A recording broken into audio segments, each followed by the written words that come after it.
Dear Lucas, how can I protect myself from my husband's mental struggles? He is currently dealing with negative, paranoid thoughts, and I feel his pain so deeply as if it were my own. I've been close to a panic attack several times, constantly feel restless and have nausea. I try to be there for him, but I can barely manage my own daily life. I know I need to set boundaries, but how?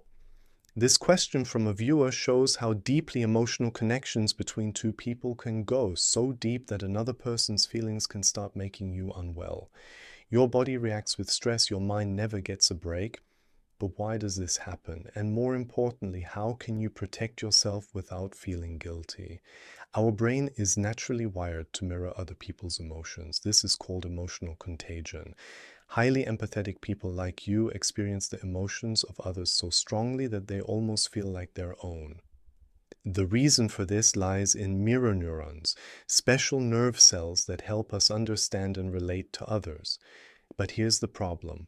Your brain doesn't automatically distinguish between your own emotions and your husband's. If you constantly absorb his negative thoughts, your nervous system treats them as if they were your own real problems. This triggers the release of stress hormones, leading to symptoms like anxiety, nausea, and even panic attacks. The more you focus on his problems, the stronger these pathways in your brain become, a process called neural conditioning. Your brain builds a mental highway for these stressful thoughts, and over time they become automatic.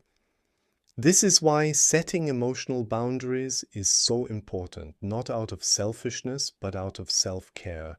Because if you don't take care of your own stability, you won't be able to help anyone else. That doesn't mean shutting yourself off emotionally or leaving him to struggle alone. There is a key difference between compassion and pity. Compassion means, I see your pain, I support you, but I remain strong in myself. Pity means, I take on your pain as if it were my own. If you carry his burdens as your own, you will eventually run out of energy. And then you won't be able to support him in the way he truly needs. To protect yourself emotionally without guilt, you need a strategy. A simple but effective approach is the 3-step emotional boundaries method.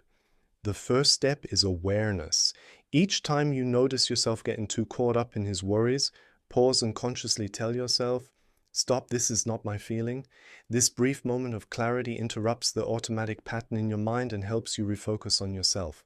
The second step is setting mental boundaries. Imagine an invisible barrier between you, perhaps a wall of light or a glass screen. You can see him, you can hear him, but his emotions stay on his side. This mental image helps your brain create a healthy emotional distance without disconnecting from him. The third step is recharging your own energy. After setting your boundaries, shift your focus to something that brings you strength. Listening to music, going for a walk, or talking to a supportive friend. Your brain needs new positive stimuli to break free from old stress patterns. The more often you use this method, the easier it will become to stay in control of your emotions. Remember, taking care of yourself is not selfish, it's necessary. Only when you are strong can you truly be there for your husband. So try out the 3-step method today. Remind yourself that his emotions are not yours to carry.